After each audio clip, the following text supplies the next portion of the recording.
This is the first session of a day we're spending. I'm Chris Wallace-Crabb, by the way. I'm only a poet, but I have 4 distinguished speakers.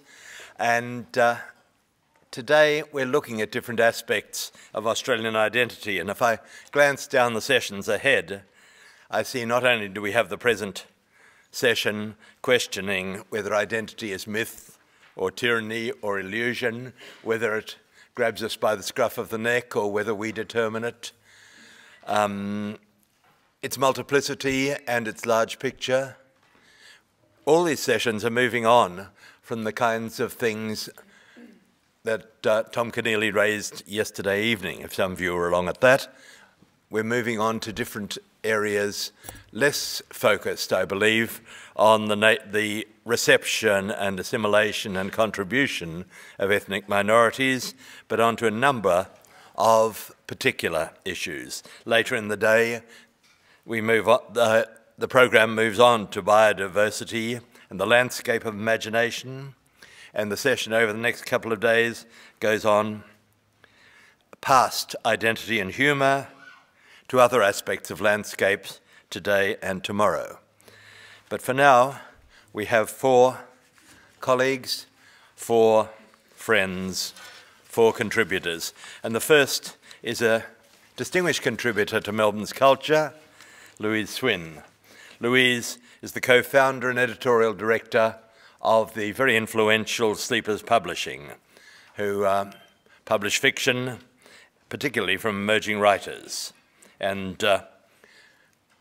their first book, Stephen Amsterdam's Things We Didn't See Coming, won the Age Book of the Year back in 2009. Sleepers continues to be a focus for culture, for literary culture, for fiction in Melbourne. Ladies and gentlemen, Louise Swinn.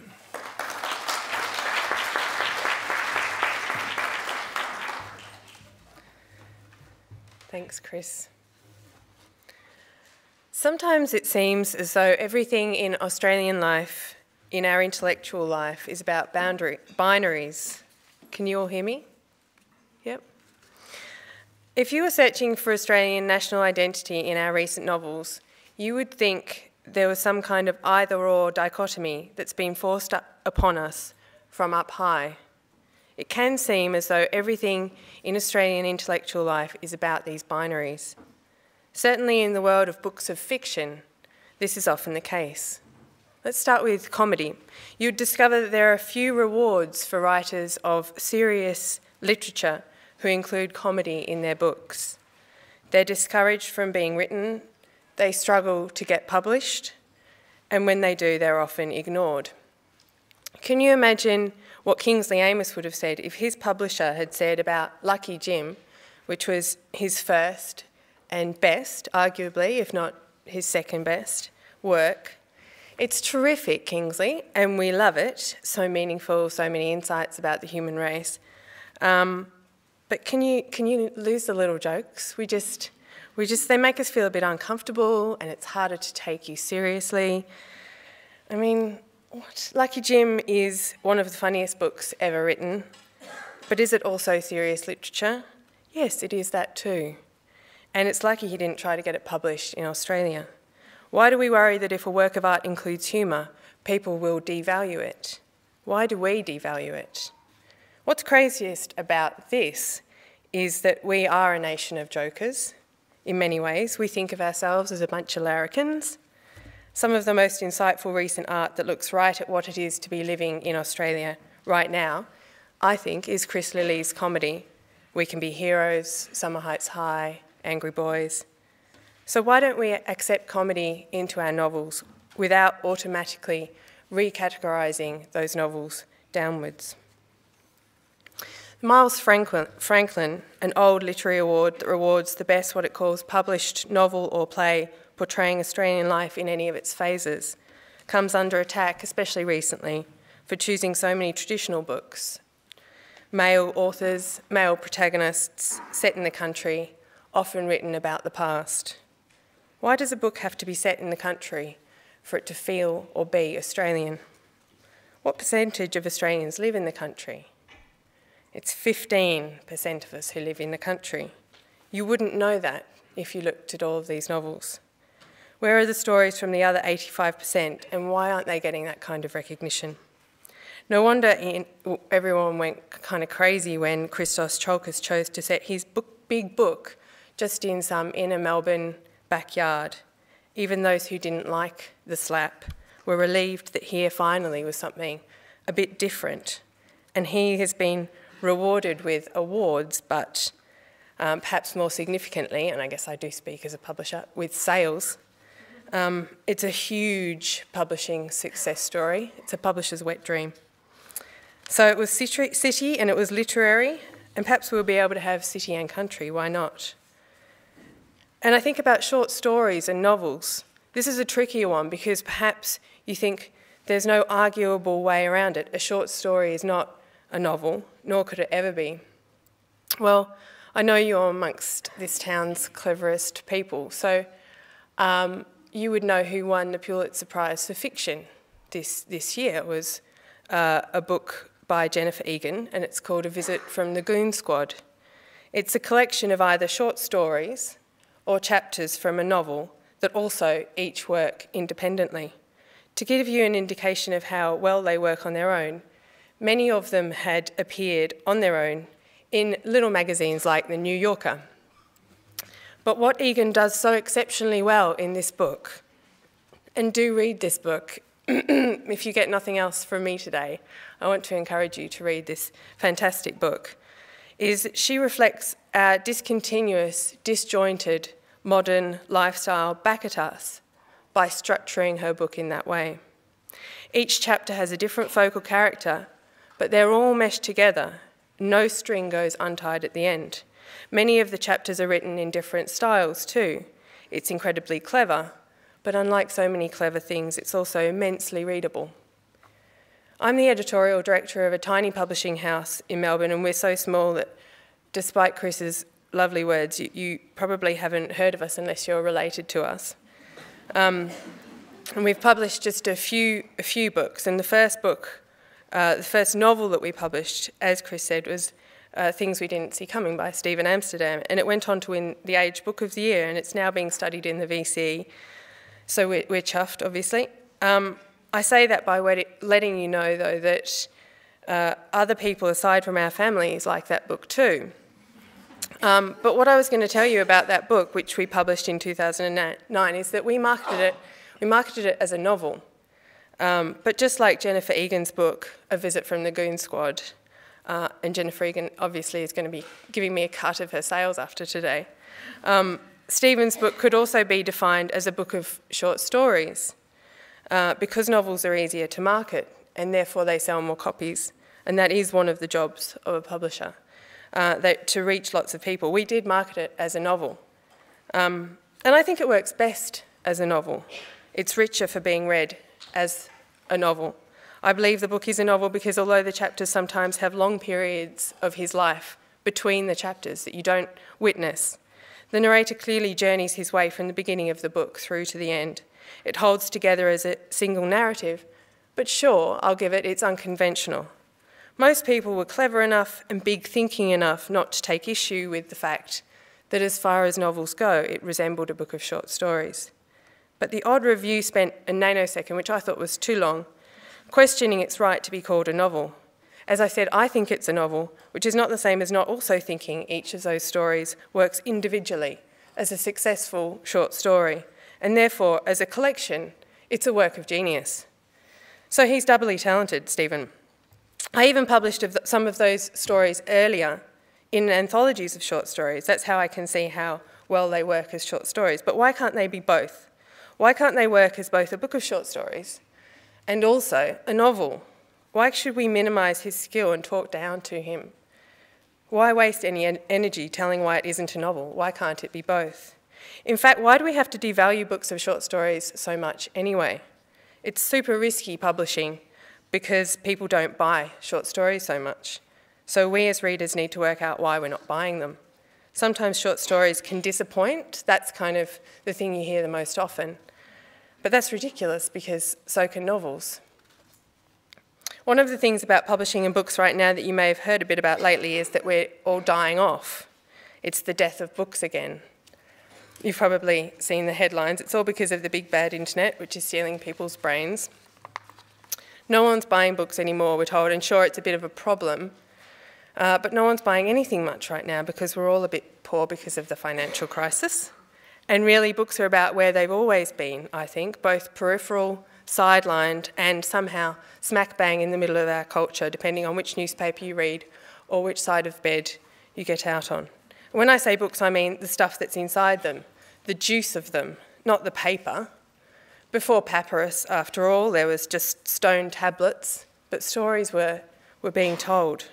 Now this is what you hear. You either hear that the e-book is going to save mankind, or you hear that with the rise of e-books, we're going to see the death of reading.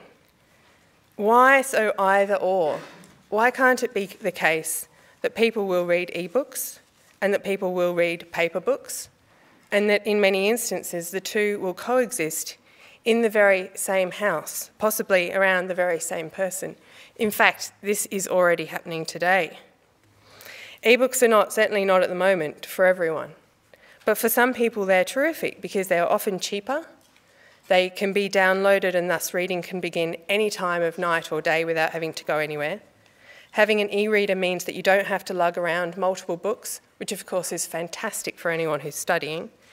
For many others though, paper books are still the most convenient thing. They smell good. That's often cited as the first thing that people love about their books. They're easier on the eye. They can be dropped in the bath, which is very important. And they're more familiar. Nothing has to be learnt. You can literally put your hands on them and turn the pages. You can display them in your shelves and show off how clever you are. And you can lend them out willy-nilly, which is not insignificant. Why though, do we have to fight about this all the time? Why can't we just agree that we read books for the stories held within them, and we are happy to do that in whatever form we feel most comfortable with, and that will be different for different people, and it's going to change as it has changed in the past. Imagine if we could all just agree on that, then the publishing world would be able to get back to spending more time actually looking for the great modern works that will shake your roots and force you to question every decision you've ever made, which is of course what the great books can do. Also, publishers would have more time for brandy and cigars, and I'd appreciate that. Here's another one. How about the argument over whether a book is young adult or adult? Can you imagine Mark Twain, Samuel Langhorne Clements, sitting there with his editor? Look, Sam, we love what you're doing with the book, but you just can't have such big issues and a young narrator and expect adults to read the book. We need to be clearer in the marketing so we can call it adult fiction. How would you feel if we just make Huck Finn a few years older, say 18, 19? Would Shakespeare have just read what we term young adult fiction when he was a young adult? Or would he have just read? Why do we need to talk down? Young adult fiction is cheaper than adult fiction too, quite a lot cheaper. For those of you who buy young adult fiction, you'll notice that. Why? Because does the paper cost less? Does it require less editing or marketing or contractual work in the publishing of it? No. Does the author take less of a cut? Does the printer charge less? None of the above. It's valued at lesser. That's what we're telling our young adults, and that's what we're telling our young adult authors. Their literature is of lesser value. The Best Writing Award for the Melbourne Prize for Literature, a secondary award after the main prize itself, is for under 40-year-olds, and the Vogel's for under 35-year-olds. So until 35 or 40, you're marketed as young or emerging or both. Then after that, you're old, or at least older. The Cal Scribe Fiction Prize says it acknowledges the contribution of older writers to Australian literature and invites writers 35 years or older. So overnight you go from being young to being an older writer. I would say, why does it matter whether the writer is young or old? And is 35 really young and is 36 really old? If we all agree that people are different and have different opportunities at different times in their unique and confusing lives, then for some people it's a miracle that they write their first book at 70. And for some people, it's barely a surprise if they've written 3 by 25. What matters is if they're good on their own terms. Less focus on age, more on quality. Don't send me glamorous author shots with your manuscript. A book can only be by a man or a woman, obviously, but wouldn't it be fantastic if we didn't know whether the author was a man or a woman? Certainly going on the stats, more men would then read books by women. We, of course, here at the University of Melbourne can all shake out sensible lefty heads because it's not us we're talking about. But the reality is that men generally buy and read only books by men. At the moment, most of the literary prizes in Australia are going to men, and the literary prize reality is that works of what we think of as domestic family fiction, also known as women's fiction, is given less critical space and appreciation. It's valued less than works of what is called lofty ambition. In fact, writing about the domestic is considered unambitious, as if that isn't the way to discover the most about what's in our hearts and in our minds. Why can't these, what are called domestic works, be given an equal value to those about sailing boats around the world and shooting things in cattle stations? But the biggest problem in the book world that I live in is the one where we call some books literary and some not. Here is what, for the most part, we don't call literary. Crime. As an example of this, when Peter Temple won the Miles Franklin, it was because he managed to apparently transcend his genre. A young adult, comic fiction, chick lit, lad lit, romance, science fiction, and fantasy. And what is literary fiction? And by the way, I'm categorised as a publisher of literary fiction, I should add. Some would say literary fiction is any fiction that doesn't value plot. But generally speaking, it's supposed to be better quality fiction, the kind that you'd study at university, that deals with the big themes, written in exceptional language. But what are the big themes? Who decides them? And what does that even mean? Or more to the point, what if a book that is domestic, involves love affairs, is well written, has some laugh out loud moments, dips back and forth into history, and is also political, were written? It would be called chick lit, and it wouldn't be up for an award. Or it wouldn't be published because it's hard to categorise, and for some inane reason that seems to be more important than quality. Why can't a book not decide which it is? Romance, chick lit, literature, and still be a good book, one worthy of our fine attention. Jane Austen's turning in her grave. Can you imagine her missing out on awards or even not being published because her books are concerned with lowly old romance? Or Christina Stead missing out on the Miles Franklin because The Man Who Loved Children is just some dysfunctional family, i.e. domestic drama. I guess what I'm trying to say is let's stop pigeonholing so much. It's generally not a useful thing for the progress of the creative act. Sure, it's helpful for the marketing department to know what to place in the box on the new release sheet that tells the bookseller which shelf to place the book on. But really, let's not fool ourselves into thinking we're such fools. Certainly, booksellers are not a bunch of brain-dead shop mannequins. And readers, let's start assuming readers are clever rather than marketing down to them. I think we're missing out on the writing of and the publishing of great, let's call them crossover books, works of multiple genre, because we call literary a genre, the only genre worthy of awards, and it excludes so much else that is good. I think we need to open our eyes and minds to the notion that if something is funny, it can also be great art. Yes, great art. We aren't a colony anymore. It's time to stop thinking we have to take ourselves so seriously. Our national identity can be broader and stronger. Surely we identify in lots of different ways rather than just in easy-to-market columns. We need to encourage the writers who are prepared to write books that take these, let's call them risks, because these days it's risky to write outside the convention. You know, it's certainly much easier to get published these days than it was centuries ago, but we're just publishing a lot of very similar stuff. There's not much experimentalism. Did you know that most Australian short story competitions require stories to be less than 3,000 words? And many of the best short stories from around the world come in at longer, often way longer than that. It's just an Australian thing, this very arbitrary 3,000 words. Why do we have less time to read than other people, or do we have less paper to print on? Did you know that the Vogel Literary Award is for a manuscript that must be no longer than 100,000 words? Imagine how much cutting J.K. Rowling would have had to do. Not to mention War and Peace, Moby Dick. What I'm saying is, why are there so many restrictions? What if you write the world's greatest first novel and it's longer than 100,000 words and you're older than 35 and it's a crime sci-fi rom-com? If it's good, why are we telling you anything other than just write it? Let's not restrict. As readers, we can look further, applaud people trying new things, and we might actually have to search harder for them because, as discussed, if things don't fit into marketable categories, then they do struggle to get published, unfortunately. If something is a bit different, don't sneer, give it a try. That's how we encourage great art. Don't forget, too, that great artists can be wrong sometimes. David Foster Wallace, there was no real critical agreement on his work while he was alive. A lot of this lionising of him has been since his unfortunate premature death. Let's allow our writers to get it wrong sometimes without cracking candlesticks over their skulls. Let's stop requiring everything to be so conventional and so neat. Finally, I, as a publisher, need to take this on. The truth is that most of the books pitched to me fit within the categories I've been talking about, mainly because that's what writers are being told they need to write. And I understand why people do what they have to do in order to get published.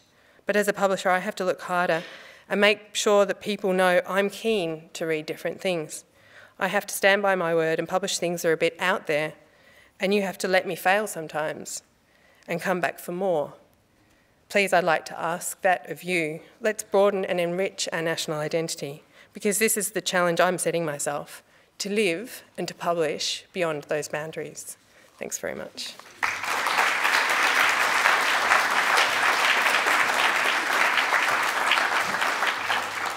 Thank you very much, Louise, for that presentation, which reminded me about why so many publishers who publish someone's long poem call it a novel in verse. Can get it on the shelves. The next speaker is Dr. Tony Birch. Tony has taught in what used to be called the History Department and what used to be called the English Department at the University of Melbourne. He teaches in the Creative Writing program now, but his PhD's in history. He published that wonderful book, and I won't try and describe the genre of it, but it's made up of pieces, and it's called Shadow Boxing, and it's set in the traditional Fitzroy when Fitzroy wasn't so immensely expensive and posh, and it's a wonderful book. He works sometimes as a curator with artists and photographers, particularly interacting with Aboriginal projects of different kinds. He works with local community groups, and I'm not quite sure why he often calls me Dad.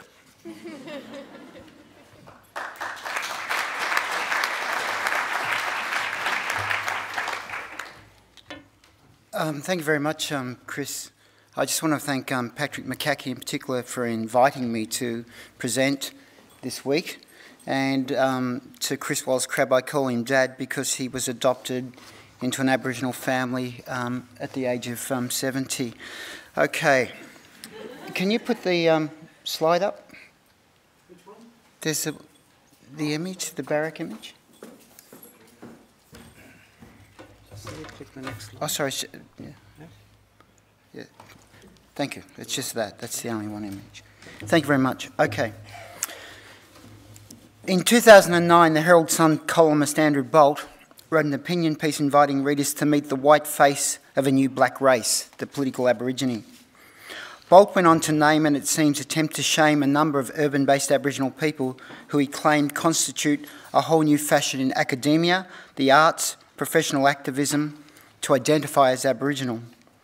The tenor of the Bolt article situated this Aboriginal but white oxymoron as a largely recent phenomenon, an outcome of the apparent advantages provided to biologically mixed-race people who strategically privilege one strand of their genealogy, even though, as Bolt stated, many of their ancestors are in fact Caucasian, they have blue eyes, or perhaps worse still, were educated at St Clair's Catholic College in Sydney. The article has since become the focus of a federal court case initiated by several of those named in the article. My interest is not the legal tussle surrounding Bolt's comments, but what its reception tells us about the contemporary status of Aboriginal identity, particularly in southeastern Australia. Many Australians have little understanding and knowledge of Aboriginal people in this part of the country, or the history of contact that has informed both Aboriginal and settler identity today. I believe with respect that many of you do not know us. Consequently, in the absence of genuine engagement with Aboriginal people, the imagined community that constitutes the nation lacks a sophisticated and creative imagination that could create a mature and forward-thinking society. Collectively, White Australia also lacks a true sense of recognition of Aboriginal people, which must be the foundation stone of any genuine attempt at reconciliation. Historically, White Australia's understanding of and definition of Aboriginal identity, be it informed by biology, culture or politics, has often been incoherent, based on unproven quasi or rather quack science. At other times it has been informed by a potential for political and economic exploitation, and of course for the less relaxed and comfortable, a xenophobic anxiety that the half-caste menace might still rise up and confront the colonial master. With little knowledge of the history of the legislative control of Aboriginal people identity, we are informed by commentators such as Bolt that the current definition of Aboriginality is too fluid, and that those claiming it must be suspect. We might expect then that historically a more rigid and verified definition of Aboriginality existed, a measure of surveillance and control undermined in recent decades by the era of self-determination. But this is not the case. At last count, governments across Australia, both state and Commonwealth, had created more than 70 legal definitions of Aboriginality, most initiated to contain or literally extinguish Aboriginal people. This exercise in corralling identity through the Parliament has always been fluid, contradictory and consciously manipulative to the detriment and well-being of Aboriginal people. To give attention to this ill-informed contemporary debate, I want us to go back in time. Firstly to 1881, to the inquiry by the Board of Protection of Aborigines, the BPA, into the Aboriginal station at Corranburg, east of Melbourne near present-day Healesville. A key witness at the inquiry was William Barrick, a Wurundjeri elder who had been involved in the important decision to relocate an Aboriginal diaspora, firstly at Badgers Creek and subsequently on the Corranburg Reserve in the early 1860s. The BPA had been formed in 1860, with key supporting legislation, the Aborigines Act, initiated in 1869 in order to regulate a missions and reserve system. While the conditions suffered by Aboriginal people living on the reserve were at times appalling, the pragmatism exercised by a collective Aboriginal leadership was responsible for the survival of the community into the 20th century and beyond. The residents of Corranburg had gathered from across Victoria and from places further afield, including New South Wales and even Queensland. The diaspora quickly evolved in what is referred to today as a historic community, a proactive Indigenous response to the colonial project. The Corranburg experience was replicated at other missions and reserves in Victoria, most notably at Framlingham in the west of Victoria and Lake Tyers in the east. Each of these communities remains a vibrant cultural entity today. A second and related shift in cultural practice within Aboriginal communities was a partial realignment of traditional kinship relationships, conversant in the realities of family and community structures in a post-contact society, which amongst other shifts would nurture children of so-called mixed blood. It is important to note that it was Aboriginal women who were at the forefront of this shift, and from these decades of first contact until the present day, it has been Aboriginal women who have battled governments and bureaucratic agencies to recognise their authority as family and community leaders. Does someone want to get that lady a drink of water, Luke? No, it's okay. Luke, can you? Okay. In 1881, while giving evidence to the Corranburg inquiry, William Barrick conveyed the poignant story of the illness of his son David. Realising that David was gravely ill, William had asked permission for his son to be transported from Corranburg to the Melbourne Hospital, some 40 miles away. While permission was originally denied, which it seems had an impact on the boy's subsequent deteriorating condition, William and David were eventually put on a coach bound for Melbourne. The two were put off the coach at Richmond, where it was dark and cold, according to William. He then carried his son through the streets of the inner city, and David was eventually admitted to the hospital, where it was reported that he bit the arm of a nurse attempting to separate him from his father. Other Coranderrk residents were ill at the time, and while giving evidence to the inquiry, William stated that "we won't be long for this world unless the BPA were willing to improve conditions on the reserve." These improvements included the reinstatement of a previous reserve manager, John Green, a Scottish lay minister who had been accused of becoming too close to Aboriginal people and was subsequently sacked. In his evidence to the inquiry, Green was quizzed several times as to the difference in attitude, demeanour and nature of those who were originally segregated as blacks or half-castes. The governors appeared astonished that Green could not differentiate between these crude blood categories with regard to either the intelligence or work ethic of Aboriginal people. Some were affronted further when Green stated that he regarded the Aboriginal men of Coranderrk as both his equal and his brothers. The evidence of the Aboriginal witnesses, supported by the views of Green in particular, indicate that the decision of the Aboriginal leadership about where and how they would live had succeeded in undermining attempts to extinguish Aboriginal people from the colonial landscape. The BPA understood that at the heart of this story of survival were new formations of socio-political structures in the community underpinned by an extended family unit which itself recognised but did not replicate a traditional kinship system. Shortly after, the Victorian colonial government legislated the infamous Aborigines Act of 1886, more commonly referred to as the Half-Caste Act. Time does not permit to discuss the Act in detail this morning, but let me make 3 points to lead us back to where I commenced. Firstly, the intention of the Act was not only to separate and legally recategorise Aboriginal people from within the same family unit, according to biological fractions such as half-caste, quarter-caste and octoroon, it was also instituted as an attempt to stop Aboriginal people from self-identifying, regardless of where they ranked on the racially sanctioned biological chart. Self-identification is not a recent phenomenon driven by a desire for an Arts Board grant. It is not even a 20th century notion. Secondly, even though the 1886 Act seemed to have been framed with mathematical and scientific efficiency, it was a messy piece of legislation. Categories were so fluid, or to be exact, so confusing, a person of mixed blood could find themselves labelled under either one of the caste categories, or as an Aborigine, or as white, by the same government official on different occasions. Additional to this, the Aboriginal Guardian, most often the local police or magistrate, was likely to apply summary justice when it came to identifying a person as Aborigine, depending on perhaps the behaviour of a person or even the shape of their head. The third point to make is that despite clear evidence of the heartbreak the Half-Caste Act wrought on Aboriginal communities in Victoria, it became the template for similar legislation enacted across Australia in the 20th century, causing equal levels of distress. I want to look now at the first half of the 20th century and how in particular Aboriginal communities responded to the imposition of caste legislation. With the exception of Lake Tyers in Gippsland, which was identified by the Victorian government as the site of concentration for bureaucratically identified Aborigines, other reserves and missions dotted across the state were officially closed by 1900. What may appear at first remarkable is that the same sites that had been established to contain Aboriginal people became home to revitalised communities. For instance, at Framlingham during the Depression of the 1930s, the community contained around 150 people, self-identifying as Aboriginal, although the BPA claimed that there were only 8 Aborigines living there. It is most unlikely that any of those claiming their identity were full blood, as described under the terms of the Act.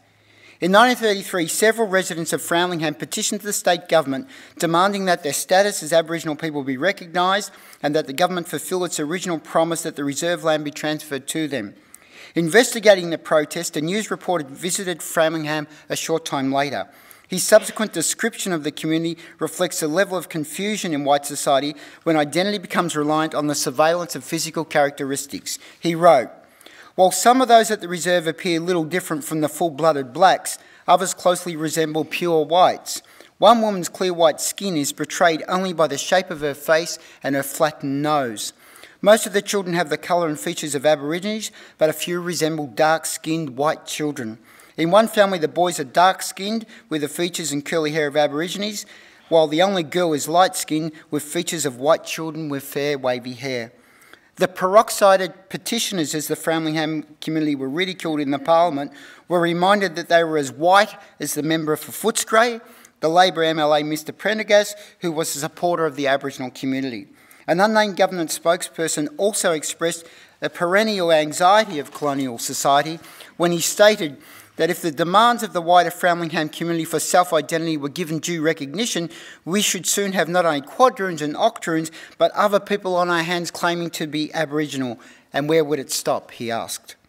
The government decided that the situation would stop, both at Framlingham and Lake Tyers. In 1934, the Chief Secretary's Department issued a statement that the more these people can be separated and mixed with white members of the community as individuals, the better it will ultimately be for themselves and their children. Rather than they should congregate and breed their own poor type. Trespass orders and notices were posted at both reserves. Aboriginal people continued to defy these orders and were punished accordingly, with the loss of ration, criminal charges, imprisonment, and increasingly the removal of children from the care of their families who were placed in institutions and foster homes. Those breaking the law did not claim their identity for any economic or social advantage. In fact, by stubbornly defending their identity, they were more likely to be socially and economically disadvantaged. But they did claim it simply for who they were, a basic human right that most people take for granted. I don't have the time to fully discuss a related issue here, but as I previously documented, it is important to note that faced with the destruction of their family as a direct outcome of the caste legislation, many Aboriginal women gave their all to keep their children with them and ensure that their identity remained protected. If you were to visit a government archive today, you would unfortunately access one of the most tragic narratives of this country's history, such as the story of Mrs A Framlingham woman whose daughter was removed from her care. This woman began writing pleading letters to the state government in 1917, asking the Chief Secretary if he understood that it is quite natural for a child to come home to her own mother and relations. She also wrote to her daughter, W, who by now had been institutionalised, to assure her that she knew how much I long for you and I am always thinking of you.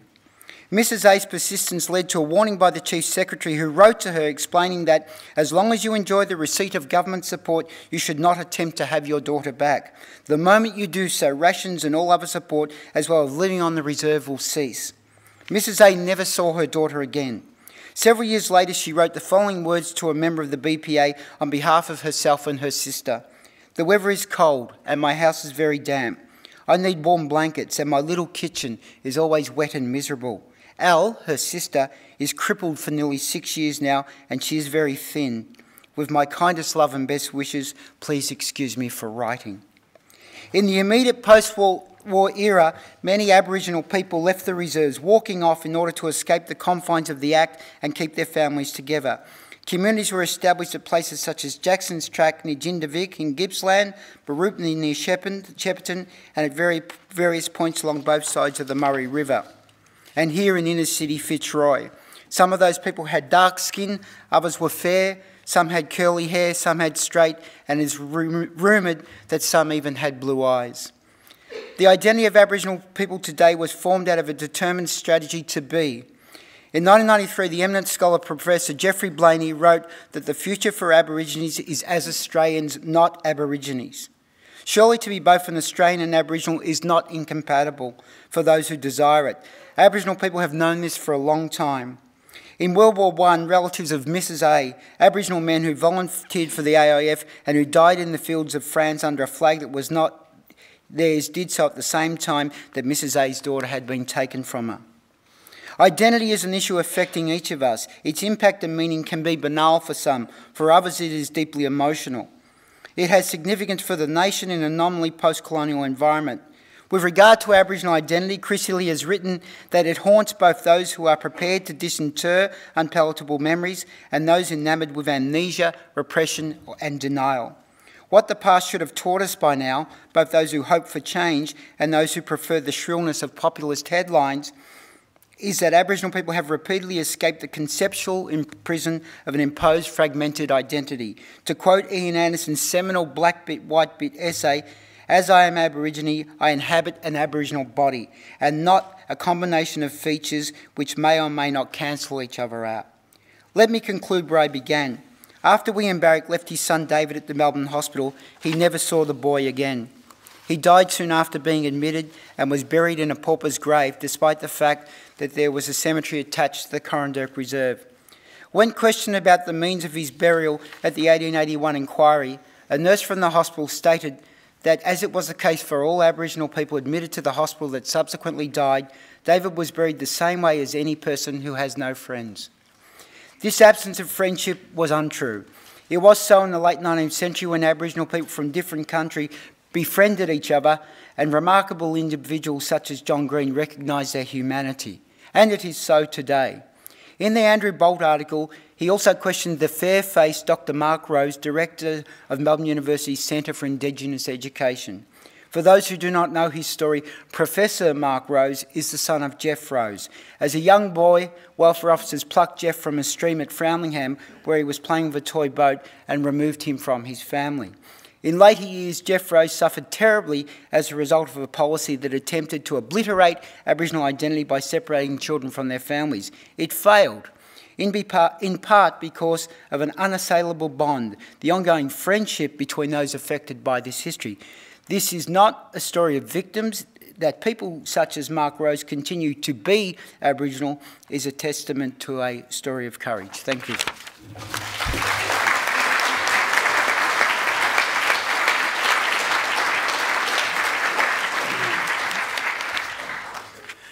Thank you very much, Tony, for that deeply moving paper, which reflects on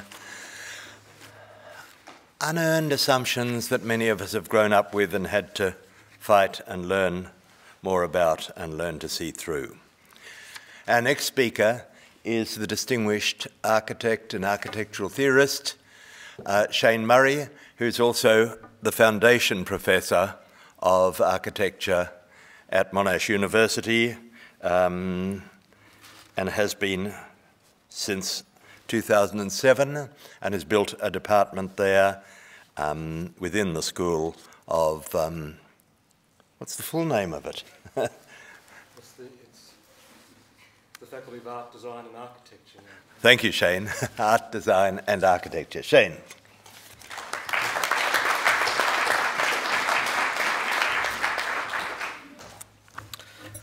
Thank you very much, Chris and Patrick. Thank you very much for the invitation. It's a privilege to be speaking to you this morning. I'm an architect, so I will partially speak in images, so bear with me.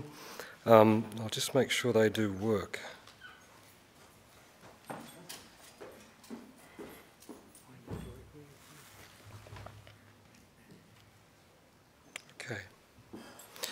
Okay. The search for a recognisably Australian architecture has been a recurring concern for local architects over the years. Recently, however, it's much harder to find an engagement with the question of identity or its explicit exploration in contemporary architectural practice. Is identity no longer of interest to Australian architects, or has the question of identity undergone a reconsideration or transformation which results in a different form of engagement? Local architectural identity was definitely a key issue in Richard Munday's widely read and discussed article of 1977, Passion in the Suburbs. This important document simultaneously announced the completion of the outstanding Melbourne architect Peter Corrigan's first major building in Melbourne, as well as the arrival of so-called postmodern architecture into Australia. According to Munday, Corrigan's church is and is about architecture as an art form. He observes that Corrigan shares a revived concern shared by an increasing number of Australians, namely what it means to be Australian. And in this instance, it was a raw and confronting vision. Corrigan described the suburb of Keysborough, and I quote, as the sort of area that drives architects up their bagged brick walls. It's like Nowheresville, Australia. It's 1 mile this side of Dandenong, and man, There are no art galleries, there's no theatres. You've got to drive for 15 minutes to get to a cinema. What commonly passes as culture doesn't exist. I find this refreshing. The building itself deliberately avoided all of the norms of both the conventional modernism of the time or the various nuts and berry idioms of the Sydney school. Here was an architecture of deliberate, artless roughness taken almost to the point of jerry building, a compilation of generic suburban bay windows, manganese bricks and anodised aluminium. Rather than reworking the conventions of the church model, its comfortable interior treatment drew on the interiors of the adjoining suburban housing, brown carpet, exposed beams and timber panelling. It was God's living room. Fundamental to Corrigan's approach was the view that architecture is an art, and as such, one important question for the artist was to explore the nature of our identity. Whereas previously architecture in Australia had directly appropriated international trends or explored the mythology of the rural vernacular, Corrigan chose to explore a sense of cultural identity through its most obvious New World manifestation, the raw and newly subdivided Australian suburb. Compare this with the elegant beauty of Glenn Murcutt's modernism of a similar time, rendered specifically local through a refined reductivism, one that evoked an Antipodean version of Arcadia through his hyper-deliberate composition of familiar agricultural materials against a poignant bush setting. While beautiful and evocative, the challenge with this approach has always been how it can be utilised in the reality of our cities in one of the most highly urbanised countries in the world. Corrigan's work was enormously influential and highly respected. However, he was and is a phenomenon particular to Melbourne. He stands at the head of a lineage of significant Melbourne practitioners. However, in the subsequent generation he influenced, the desire to express the local through a specific iconography was superseded by an interest in expression itself and the role of image in architectural composition. We can see this development in this materialised family tree down the road in Swanston Street at RMIT, moving from Corrigan's Building 8 of 1993 to the left of the image, to Arms Story Hall of 1996, to their most recent building, the Green Brain of this year, sitting on top of the corner building. The buildings, particularly the Green Brain, are explicitly concerned with questions around image and representation. But whereas the early church by Corrigan explicitly sampled a particular cultural identity, these images are sourced in the application of advanced computing to a range of often quite obtuse references. Returning to the Green Brain, Howard Raggett, Foundation Director of ARM, has observed that this little fragment is another example of how cabbagey architecture could rule this world. Here in ARM's National Museum of Australia of 2001, we find the dim resonance of a sanctioned world architecture washed up like driftwood and reassembled in a local configuration. A commentary on the perception of Australian architecture as based on a cargo cult of imported imagery.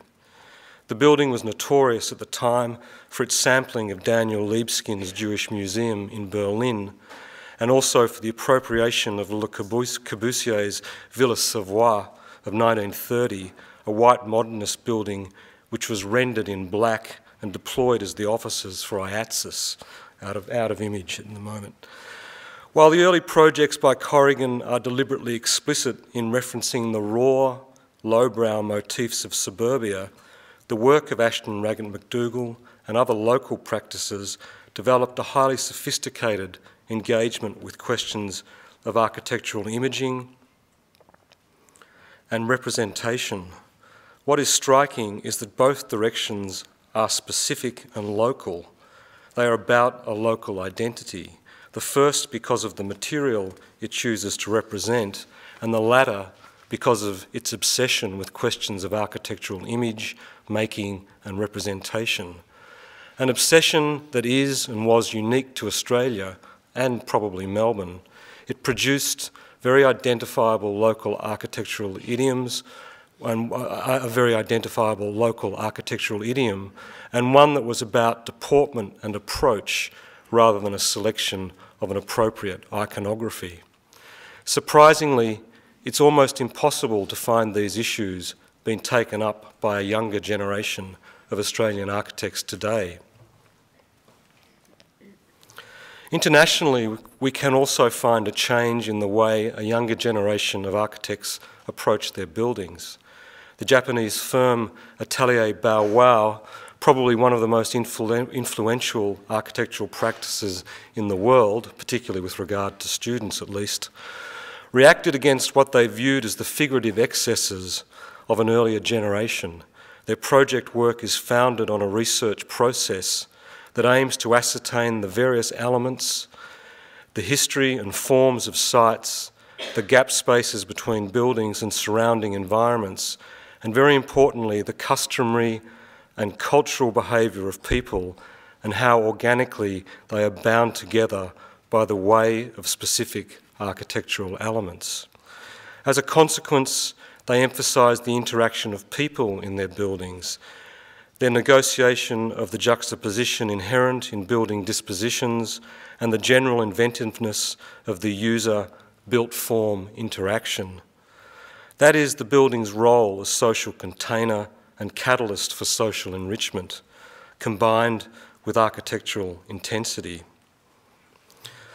In their own house and studio of 2004, they wear their hearts on their sleeves. The interior of the building is developed over several levels and combines the function of office and home for the principals. A radical juxtaposition of the domestic with work carried out over the 24-hour cycle of the Japanese architecture studio. It's definitely all about the interaction of people with space. Another example of a reconsideration of architecture's role in imaging identity can be found in the work of the famous ethno-architect Paul Memmott from the University of Queensland on the architecture of Aboriginal Australia. Memmott's work is significant in that it demonstrates that, contrary to popular conception, there was an Aboriginal architecture. It was one where the modesty of the camp architecture was supplemented by a highly structured use of space, as well as a complex geography of place, and that the totality of this social, cultural and material interaction produced a richness and complexity of occupation. In a similar vein, Janine Fantan, in her work on what constitutes an appropriate contemporary architecture for Indigenous communities, advises against presenting culture as an object, an icon, and rather considering it as a subject.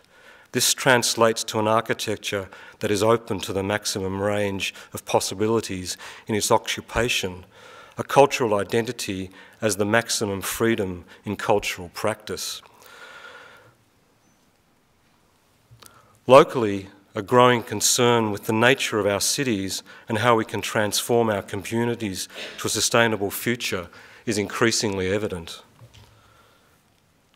Similarly, the transformation of contemporary life through communication technology, the fundamental changes in our household structures, how old we are, with whom and how we live, and how many children we have, has fundamentally transformed since the post-war development of our suburbs.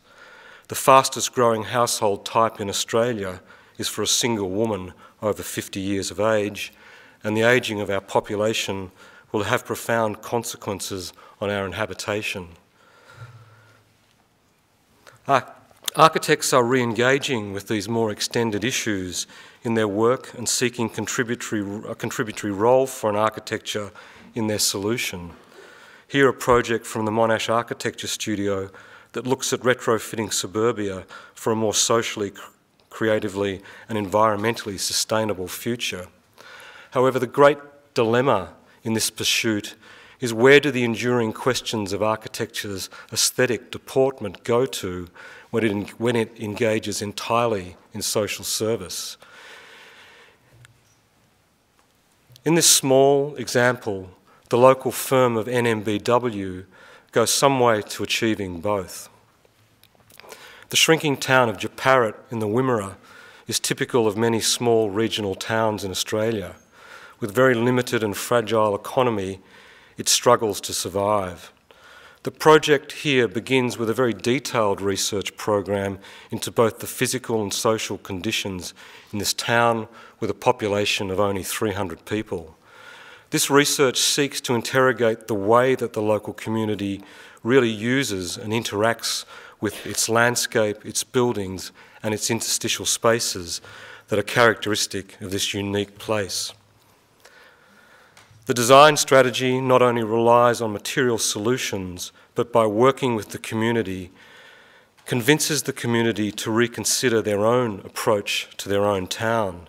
A simple example being the removal of a foreboding security fence around the only functional public institution in the town, the Pioneer Museum. At the same time, the entry to the museum was redeveloped as both a tourist attraction and also as an entry for both locals and visitors to the extensive network of walking trails and bird-watching points that are currently concealed from view.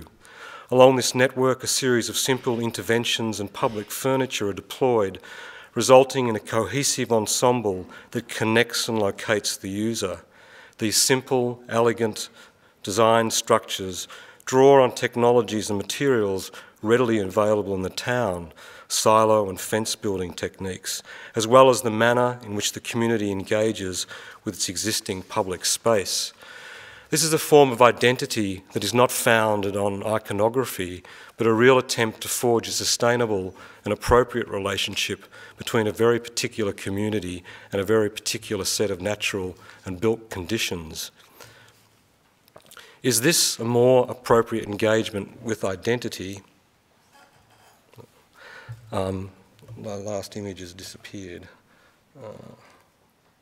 Sorry, I can't resist showing you the last image. I've gone past it again. That'll do. Anyway, so is this a more appropriate engagement with identity? Can we do both? Perhaps we can. Thank you.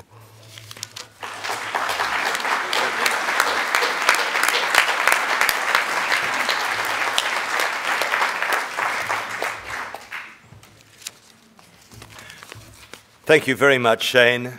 Sorry, the last image is of the same firm, NMBW, a house in the Melbourne suburb of Elwood, which adjoins a public thoroughfare and which I think does go some way to both achieving that aesthetic intensity and that type of social interaction. Thank you, Shane. You realise how far we're going with the diversity of ways of talking about what identity might be, what identities might be, and how they fit together to make up aspects of our Australia. And our fourth speaker will be Professor Julianne Schultz, AM. She's the founding editor of Griffith Review, which she's continued to edit for a number of years. And Griffith Review is a fascinating journal because I think its demeanour is unlike any other learned journal in Australia in its engagement with public culture, politics, society, and the interactions between these that make up a culture, a society. Julianne Schultz.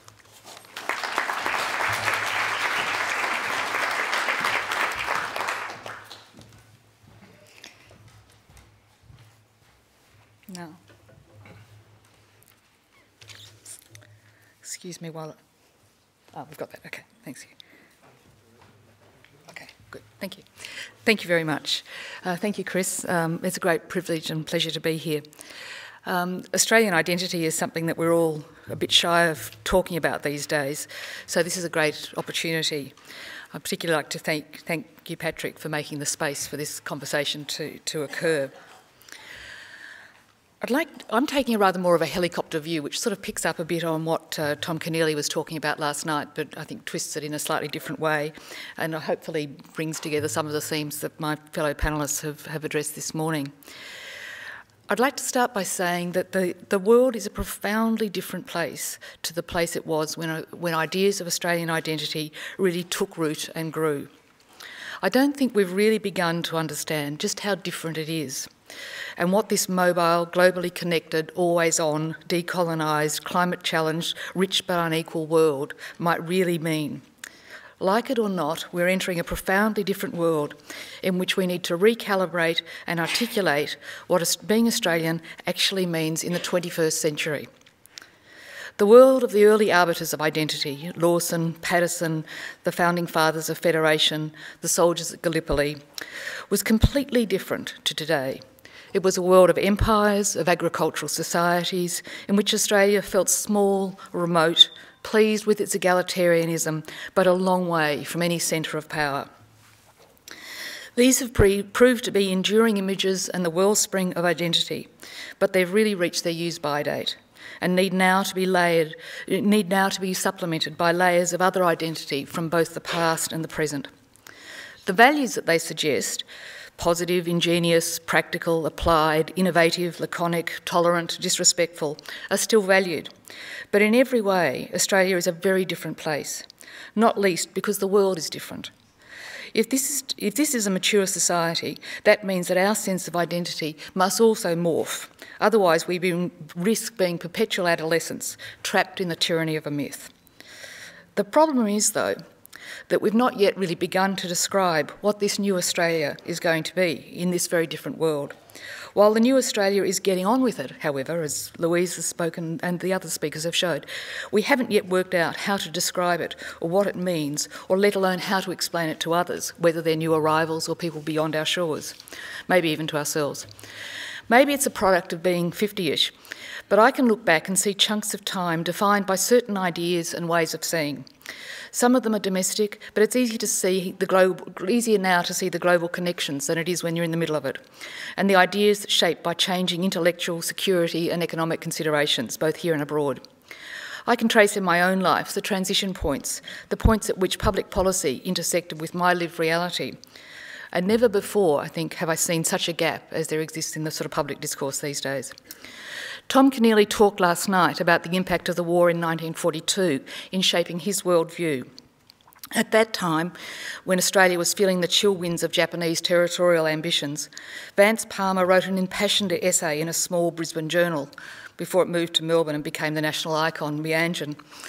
As the editor of another small Brisbane journal, I like the thought that such publications can ask big questions and have an enduring impact, which is why I've chosen to show you some of these slides as backdrop of some recent Griffith Review covers to give you some visual interest while I talk, and to shamelessly encourage you to think about subscribing before the end of the financial year. Vance Palmer's 1942 essay certainly had an enduring impact. Indeed, it set the tone for decades of introspection. I mean, it's there as one of the keynote things in Donald Horne's Lucky Country book. At the time, he wrote, Palmer worried about what Australia had to show for 150 years of settlement if the nation were to survive. And this reflects very much a view of the time, which, as Tony has illustrated. We have not monuments to speak of, no dreams in stone, no Guernicas, no sacred places. We could vanish and leave singularly few signs that for some generations there lived a people who had made a homeland in this Australia. If Australia had no more character than could be seen on its surface, it would be annihilated. But there is an Australia of the spirit, submerged and not very articulate, born of the lean loins of the country itself, of the dreams of men who came here to form a new society. It has developed a toughness of its own, sardonic, idealist, tongue-tied, perhaps. But it is something to contribute to the world in action and in ideas for the creation of egalitarian democracy that will be the basis of civilised societies elsewhere. 25 years after Palmer wrote that essay in Meanjin, when I started high school at Hamilton High in the Western District of Victoria, the world he described was still very much what was the lived reality. In the hamlet where I lived, the farmers who had done so well out of the wool boom of the post-war decades drove great gas-guzzling Batmobiles with shiny black fins and leather interiors the size of lounge rooms. They were loyal, God-fearing folk who still carried the scars of sectarianism. Most were the descendants of Lutheran settlers who had arrived at least a century before. Multiculturalism had not made German heritage something to be proud of. They were sardonic, a bit tongue-tied and tough. As a child, I loved to explore the volcanic stone foundation remnants of old churches and houses, settlements, the rusting fences around gravestones in the windswept paddocks of the Western District. Though it wasn't far from Framlingham, I was never aware of any people living in those rich plains before Henty discovered the land. In my mind, Aborigines lived in remote deserts, not in the lush farmland of the Western District dotted with lakes and rivers. Multiculturalism and the recognition, even celebration of Indigenous culture, were not on Palmer's radar. The mix of peoples who called Australia home that we now know would have been unimaginable 70 years ago. But as a result of these two big transitions, that is, of recognition of Indigenous culture, multiculturalism, plus the social liberalisation that we've seen over this period, and the increasing wealth that we've all come to experience, or most of us have come to experience, Australia is now a profoundly different place. The pressure points of cultural, economic and social progress that applied when Palmer wrote, and in my rural childhood, are now largely irrelevant. Palmer also did not predict that the war would end colonisation, and that the old empires would crumble. Decolonisation took some time to flower in Australia and emerged in its own unique shape. In a cultural and social sense, I would argue that it really began to come into its own at about the time I started university in the 1970s. The cultural nationalism that found new expression in the 1970s through the Australia Council, the Film Commission, the growth of Australian content in television and publishing, multiculturalism and so on, was really part of a bigger movement, repeated here with a regional and national variation. As an arts student at the University of Queensland, it meant that I had a wide array of Australian studies courses to pursue. In later years, I wondered if I chose wisely, but I studied Australian politics, Australian literature, Australian history, Australian media, Australian sociology. It was a bit limited. I did take subjects that illuminated the common intellectual traditions that informed these disciplines, but it was very much with an Australian focus. There was a strong and persistent emphasis on Australian studies. And I think the Australian studies movement reached its zenith really a decade later with the bicentenary. Its celebration of the past, of storytelling, of analysis, critique, reflection, and also recognition of Indigenous issues, which had not really been on the radar in a serious way before that, lingered for a time. In a practical and political sense, I think this really peaked with Paul Keating's Creative Nation policies, which marked out a unique and distinctive Australian cultural identity and supported it with substantial funds. That document now is 20 years old. It still resonates, but it speaks of another time, of a different world, to one formed by the pressures of decolonisation, to the touching notion of cultural nationalism. Then something odd happened. At precisely the moment when Australian immigration reached new heights, as it has over the last decade, with unprecedented numbers of new people arriving each year from a much wider range of countries, we stopped telling the stories. We didn't take the time to tell the newcomers about the complexity of our past, and we didn't bother to listen much to them or to find ways of making sense between the new and the old, to craft a new 21st century notion of what being Australian might mean. The cultural nationalism of the 70s and 80s morphed into mass culture's celebration and commercialisation of bogan yobbo culture. Popular culture would like to reduce us all to this common denominator, rather than something more actively of our own making, more nuanced, more sophisticated, something that draws on the heritage of our past and the past of those making their homes here, and orbiting, in Noel Pearson's wonderful term, back into the world, back home again. Making sense of a new cultural identity in a global village in an always-on world is much more challenging and exciting. But we need a new cultural policy to do this, to help us make sense of the world, that speaks to the world. We can't go back to the old formulation. We need to find another, one that speaks to this very different world, which is such a long way from the simple, tongue-tied, essentially rural idea of what it once meant to be Australian. This is a big question, and one that we're not really encouraged to ask out loud, partly thanks to people like Andrew Bolt. How many times have you read articles decrying those who bleat on about Australian identity, as though this was settled once and for all and should never be revisited? The truth is that the critics are generally those very happy with the old notion of what it means to be Australian, and they still, unfortunately, really have the upper hand. But unfortunately, it makes many public pronouncements about this country and its place in the world sound as though they're crafted in the 70s and 80s. It is there in the political language, it's there in the corporate advertising campaigns. You see it in so many ways. The embarrassing video, which was meant to support the bid for the Soccer World Cup, with an animated Skippy hopping all over the country, even into the Prime Minister's office, was one striking and horrible example of recent times. My friend Anne-Marie O'Keefe, Australia's first ambassador for HIV/AIDS, described this mismatch in a speech on public and citizen diplomacy in Canberra last week, noting that the websites of the Australian embassies abroad each feature the Red Desert, country pubs and various obscure marsupials. Images of this country that are true but are a long way removed from our actual lived reality and human-induced uniqueness. I wonder how many of you have been to the Red Desert lately, or just flown over it. At the same conference, another former diplomat, Alison Bronowski, drew attention to Australia's ranking on the various national league tables. Remember, our economy places us 13th in the world. We are not insignificant. In fact, we are one of the world's richest nations. And this is about where we rate, 13th, is about where we rate on many of the indices. Some we're up on, some we're down on, but we're in that sort of range. The one index on which we rank first is the Reputation Institute's index. This measures self-image, the trust, admiration, respect and pride that a people have in themselves. People from and there were 33 nations in this survey. On this one, Australia came first. We rate ourselves very high. Canada comes second, the USA third, Japan comes last, New Zealand doesn't rank at all. To me, this is a very telling insight. It speaks of pride, yes. It also speaks of self-satisfaction, of complacency, and as Michael Wesley has pointed out in his recent book, There Goes the Neighbourhood. Just as the region is changing, we need to too. That is not enough. On the street and youth subcultures, all sorts of interesting things are happening in architecture, design, publishing, music, whole sorts of areas. People are connecting, creating, exporting and exploring new notions of what being Australian means in the 21st century. But this is a very long way from the stodgy mainstream.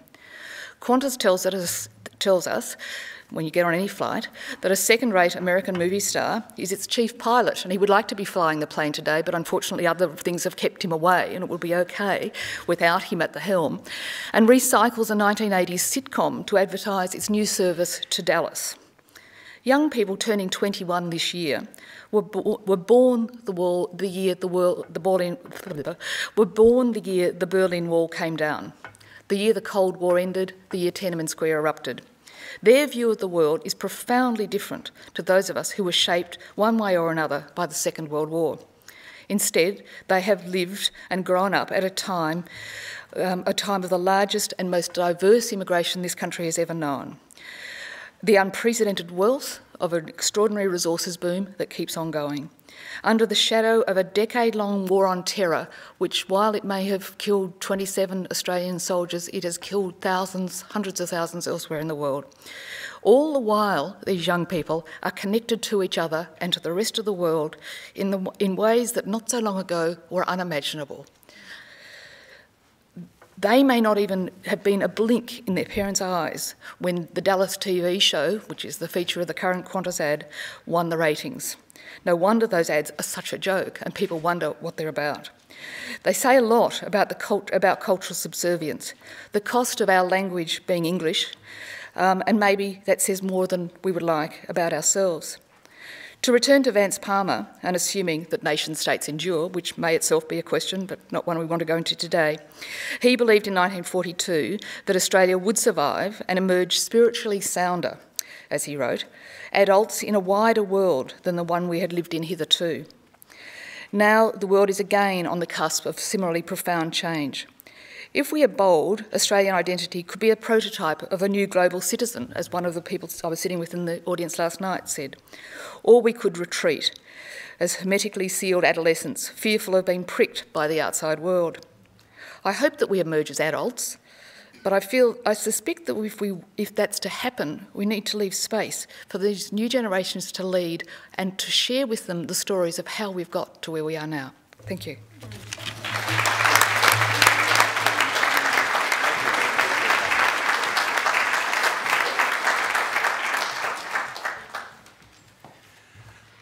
Well, we have a wide range of things to think about and to try and fit together, to try and fit into the questions that Julianne's asking at the end. Perhaps I might fire a question at Julianne. Is the English language an advantage or a disadvantage for us? Its dominance in Australia. Look, I think it's a tremendous advantage, but I think we really need to be paying so much more attention to fostering other languages as well. You know, we have this extraordinary resource of people who speak so many different languages, and we've just increasingly become much more complacent about only speaking English. I think it's a great opportunity, but we've got to be cleverer about it.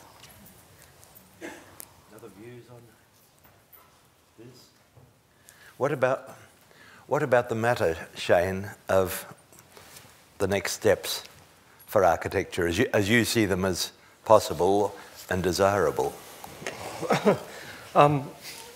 I think I was trying to hint in that last image, which we only briefly saw, that the change that's taken place is no longer, or that I think is taking place, I think it's still happening, is that hopefully we now have a possibility of a diversity of approaches, but one new approach is not so much solely thinking about the look of architecture, which is a very important question for architecture, but in addition to that, thinking about its entwinement in our social condition, our very particular social condition.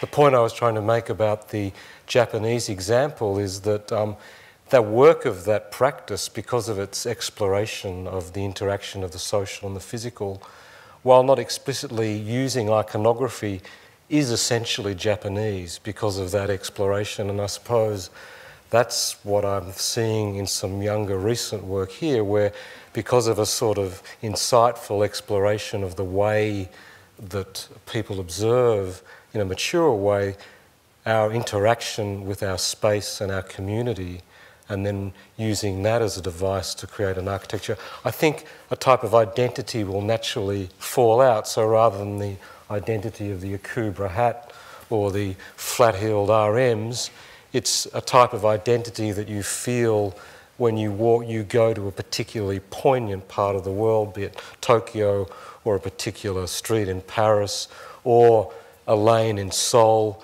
You'll have the same experience of here would be the sort of ambition, I think. Perhaps we're a group that is atypical of the more passive Australia that Julianne was referring to. And in my own case, I live in a street named after William Barak. I mean, my son lives in a street named after William Barak. One of my son's partners is Vietnamese Australian. My other son's partner is Chinese Malaysian. We move in a certain world. Is there, do you think, a resistant Australia still, like those Western District farmers that Julianne referred to in the old days? I was really interested in Julianne's comments. It is that whether we take that resistance or whether we think about what a younger generation are interested in and are more dynamic in a sense, what I think that there's a gap though is that I still believe that, yeah, while Julianne was talking, I was thinking about the climate change debate and how empty it is at a political level. I mean, I think it's shocking. I think we're failing badly. Now, I teach younger people, 18 and 19-year-olds, and they have a keen interest in what will happen around these issues. But I think they don't have, I know it's a sort of a conservative term, they don't have leadership. And some of them take it up themselves. Some of my students have written about their own involvement in this issue, but when they see such the poverty of the intellectual debate, or no intellectual debate at national level, I think they can become disenchanted and cynical themselves. So it's very dangerous. So whether we're talking about how we see a new multicultural society, or whether we talk about the fact that Aboriginal people have leapfrogged these resistant people, we have gone past them, we still need to provide a younger generation with, or facilitate a more informed debate that will, in fact, people will pay attention to rather than become disenchanted. And that's as a parent and as a teacher, it's what I feel most anxious about and disappointed about Australia. I think that intellectual debate at a sort of somewhere between a popular and an intellectual level is pretty absent at the moment, and I'm very disappointed. What about the manuscripts you get in at Sleepers? What sort of... A lot of those are from younger people, aren't they? What sort of consciousness do you perceive there? Or what sorts of consciousness, I should say? It's incredibly broad. Yeah, much, much broader than we see represented in the books that are in bookshops. Yeah, by young people. Yeah, whatever that age is. Yeah, surprisingly broad. People are very interested in climate change and issues-based things that we're, dealing with big issues. If I could just add to that very quickly, teaching creative writing, it is interested. The ones who get it really get it. So you don't get, percentage-wise, not a lot of them, like any classroom. And I was talking to Julianne before about wonderful writing by an oncologist, Frank Brennan, who was published in Griffith Review. I use his work, which is about death and dying and illness. And those who get it, 18 and 19-year-olds, their response to it, both in a classroom and their own writing, is remarkably mature and engaged. So, in other words, if you can present them with material that allows them to engage in an emotional and intellectual way, they will respond. There's a great intelligence out there. One of the things that strikes me is and I just hinted at the end of my talk, I think that we've been a bit tardy about telling the stories about what's happened in this country, and that we've sort of settled on a few big sort of chunks that we tell over and over and over again. We very rarely go back in and dig in under them. I mean, Gallipoli's one, and there's a whole lot of different ways of thinking about Gallipoli and World War I than the story we keep telling as though it's some great celebration. And I think that's, it's a problem in a sense for people of my generation, that we've sort of known all this stuff, and we've assumed that somehow or other by osmosis it's been passed back on to younger people who are in our families or in our world. And I don't think necessarily that it has. And it was very striking to me watching the reaction to Paper Giants, the ABC program about Ida Buttrose and Cleo. Yes. Now, that was very much the world that I, became an adult in. It was sort of feminism, it was media, so. And I watched it with my kids and with some other young people. They had absolutely no idea. This was astonishing to them. And that's not so long ago.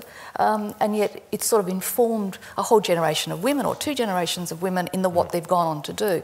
But we've forgotten to tell the stories. And so it's as though I feel for the younger people that Tony, you're teaching and I have some contact with, that in a way they feel like they've got to reinvent everything without knowing the steps that are in between. So I think that there's a problem there. And there was a deliberate contravention of our stories too, wasn't there, during the Howard regime?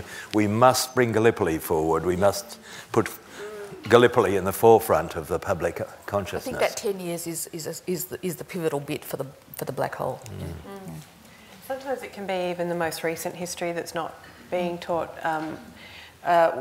In the book that I was talking about, Things We Didn't See Coming, that we published, there's a Y2K element, and it's being taught to 16-year-olds who were, four then, and they don't really understand the references to.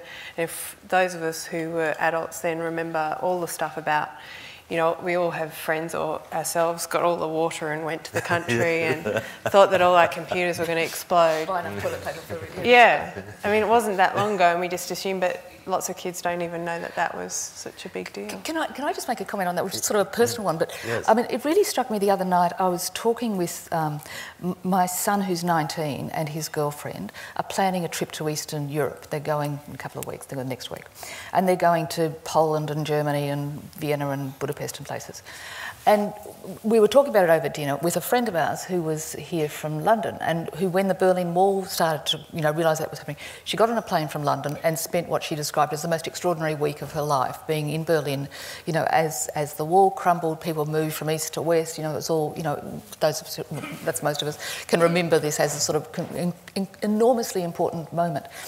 And it was interesting watching these kids, you know, they're not kids, young adults who were at the table, and they were, you know, they're very respectful and polite and interested in history, so they were very engaged with it. And she got to the end of it and I said, you realise that Carl and Kate weren't born in 1989. But the next bit was that Kate is from a Polish family who came here 10 years ago. So her lived experience of living in Eastern Europe, you know, through her family, was actually much, much richer than somebody who'd flown from London for a week to watch the wall fall down. You know, and it just struck me that there's so much of that stuff that we don't actually grab hold of and say, what is it? The layers, exactly. Yeah, it's layers, yeah. Sorry. Perhaps we could seek comments and questions and so on from the floor. Are there mics to go around? We have a first comment or question down here. Thanks very much. My name's Gareth Benson. I'm 34 years old, and this is a festival ideas based on sharing and two-way communication. I couldn't agree more with a lot of things that have been said across the conference. And as a filmmaker, one of the big things in story and narrative is reversing that. Just speaking from my own personal experience and some writing I began 2 years ago about the Australian identity, it always perplexed me that the only story that Australians really care about is the Anzac one. There are so many more there.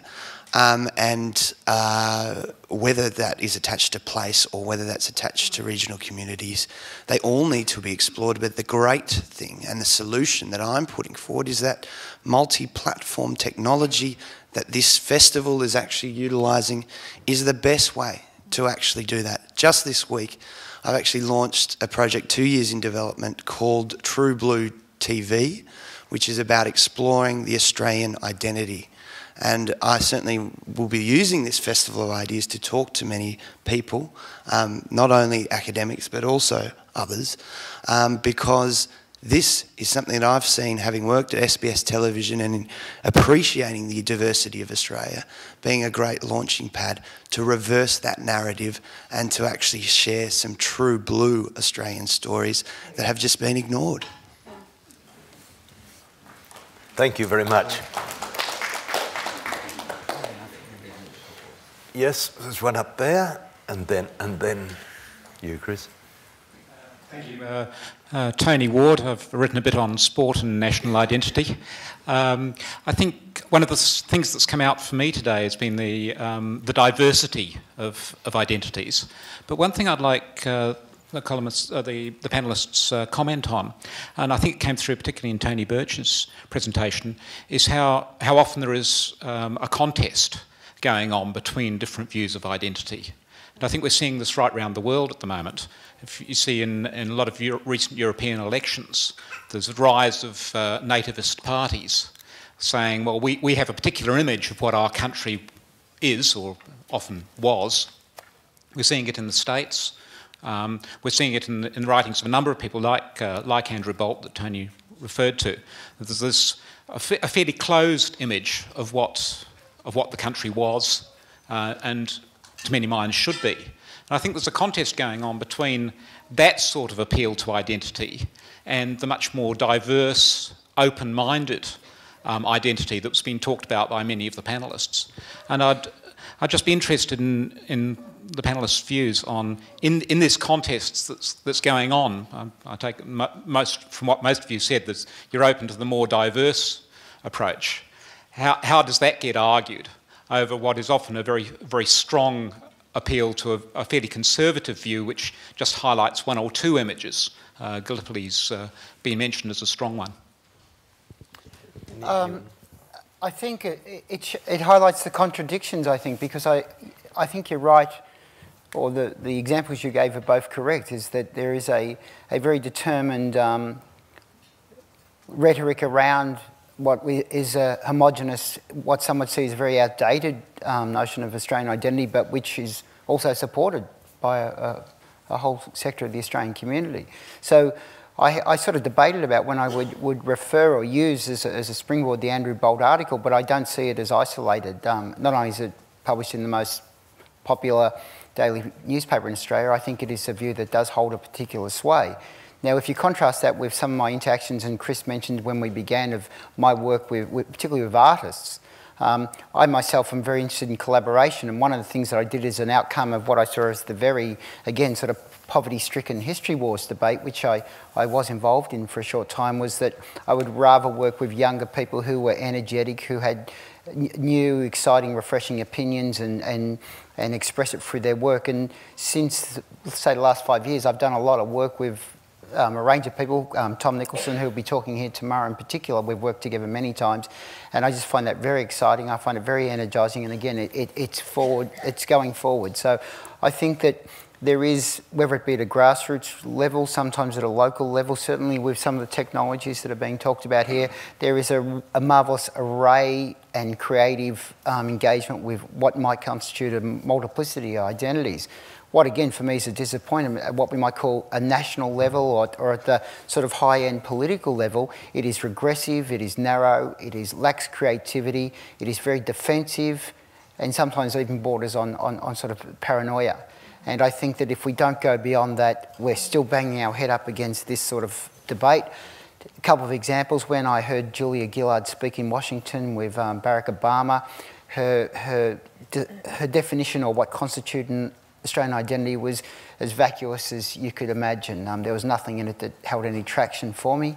And when I listen to politicians talk about any of these issues, it seems like they're forever counting numbers. They're forever looking to the spin doctors, and it's very difficult to get an Australian politician and some media commentators to simply say something which is much more informed. So it's all orchestrated, and if we continue to discuss issues at a national public level in that way, we're not going to get anywhere.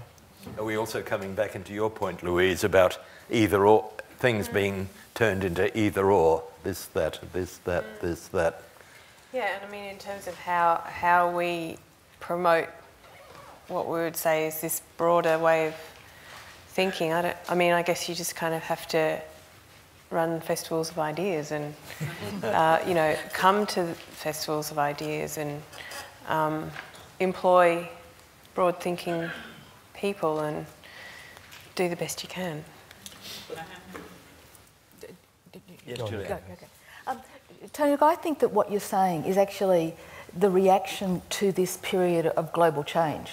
I mean, I think we are in a period of enormous change, and in fact, the speaker over here before about the multi-platforms goes to the heart of it as well. I mean, we're talking about a move from an old world where the blocks were coloured in pink or blue, you know, where you knew where you stood, that people were more or less the same wherever they were, or else they were invisible. We are now in the movement into a world where there are layers of identity, where you can connect with an audience that's here, but you can connect with another audience that's somewhere else. You know, that in that Amartya Sen stuff, you know, that there are layers of identity. People who are uncomfortable with that will be, you know, are putting up the sort of rearguard reaction, you know, that we are either this or we're that. And we're not. It's as Louise says, you know, it's not an either or. We've got to become much more comfortable with layers, with multi-platforms, with collaboration. You know, these are very different ways of working and thinking than ones that most of us have been brought up with. And so I think that the reaction that you're seeing around the world is part of the same sort of thing. Now, I'm sort of optimistic that layering, connected stuff will prevail in the end, because it will make sense to individuals much more greatly than the old simplicities. But I might be wrong. I mean, it could all revert back the other way completely. But I think that that's part of what you're seeing, is this sort of, it's a montage world. And so it's harder for people to find their bearings in that sort of space. Thanks. Chris?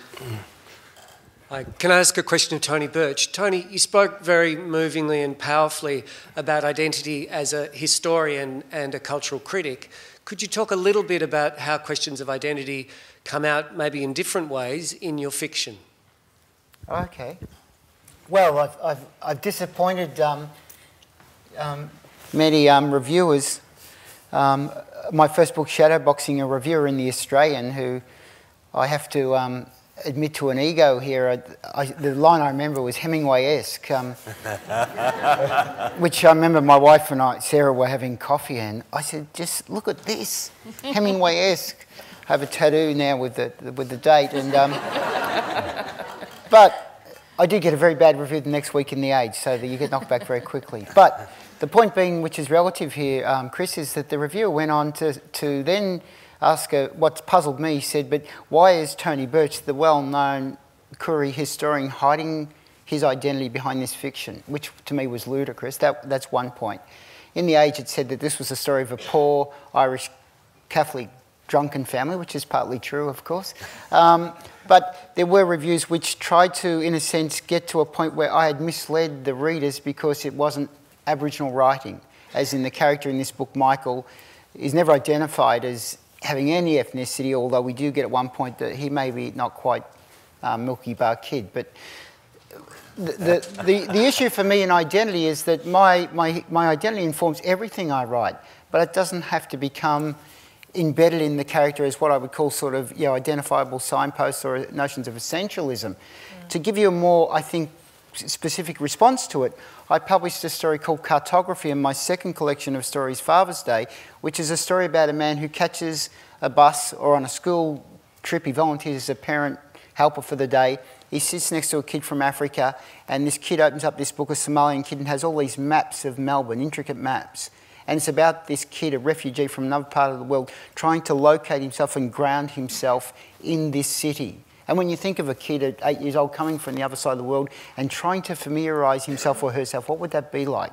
I experienced that in part by getting on a bus and the kid next to me having something like that. My way of writing that story was to think, I know my place. I know my place so well because of my upbringing and my family and the history that has been given to me by my family. So as a writer, creative writer, I wanted my knowledge of place to inform how I would, in a sense, convey this boy's anxieties. But then to turn my fictional character into an Aboriginal man would have, for me, shifted the focus of the story in a way it should not have been shifted. So I would say all my work is informed by who I am, but I don't have to be in it. And I think the notion, it goes to Louise's point, and we've had this discussion many times, I don't have to be labelled as a writer. It's the stuff that matters. Readers, it's the story that matters. It's not where I come from that matters. But psychologically and creatively, of course, where I come from informs what I create. Thank you, Tony. No, that's a head scratching, I think, that one. She's had her hand up for about half an hour, Chris. Who has? Up there, she's standing up. Oh, sorry. Sorry, you're too close. The light's behind you, you're a silhouette. When I hear the words of people talking about our Australian identity, I don't actually feel that much of a sense of inclusion in that, and I feel like sometimes I hear from people saying that there's a certain amount of privilege that that person has felt a sense of having an Australian identity. Because I was born here, but I get asked all the time, where are you from? And like saying Perth is never enough of an explanation. Like people will just ask, no, where are you really from? And so like I've had my idea of whether or not I'm an Australian challenged my whole life from outside of myself as well as within. So I'm like, I don't know, am I Australian? So I feel like, you know, whereas friends who have migrated here when, you know, they were 12 and lost from England and lost their accent, they never have that challenge and they're seen as Australian. And it's like, if I have kids, they're not going to be seen as Australian either. They're going to be asked where they're from all the time. So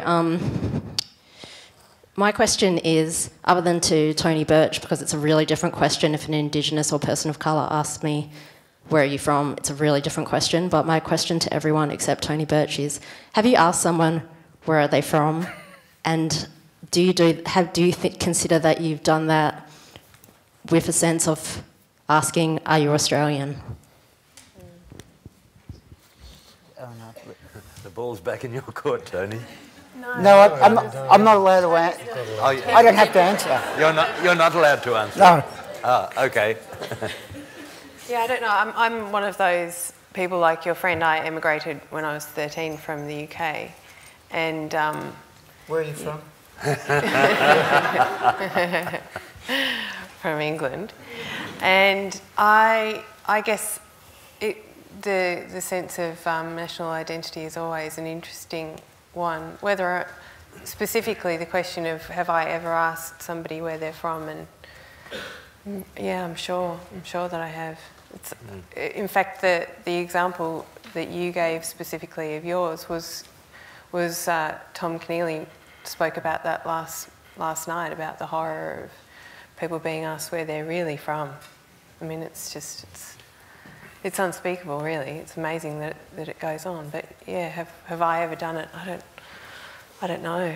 I mean, I don't feel like an Australian in the sense that I guess you feel like if you were born here, but I guess I do feel like an Australian, whatever that means. Can I answer your question? Because I do ask, but I don't ask like that. My question is rather, where did you come here from? Assuming that they're here by either an act of will or an act of will or of circumstance that brought them here. I'm interested, I have conversations with people, who I don't know, but who I may have a random exchange with, like drivers or, people in hairdressers' salons and places like that. And it's a curiosity about what brought them here and what being here means. So my question isn't that you don't belong here, but what's the story that brought you here, and how do you then make sense of that here? I mean, my favourite group of people with whom I have this conversation is a group of drivers. I seem to always get a bunch of Chinese taxi drivers in Sydney who all came here post-Tiananmen and who have the most strong opinions about what it means to be Australian for them. There's passionate views about what is happening in China, and they're fascinating, and they're making an extraordinary contribution, through themselves and their kids, and they're merging a sense of an Australian identity out of where they've come from. I mean, I don't think that's. I mean, I know it's not insulting. It's actually about a curiosity, but I can understand that that's not always the way it's portrayed. Well, I would have to admit that I did once ask the question, and I was so admonished by a man from Cumragunja that I've never asked it again. Tony. Can I I know I'm not allowed to answer the question, but I would say that I think one of the things that the questioner brings up, it does go back to my paper. It's an obsession with physicality, physical look. So you don't look like Lou, so you're going to get asked a question that Lou doesn't get asked because of the way you look. Okay, so that in that sense, then it is certainly couched. It's a negative, and I think it is disrespectful at least.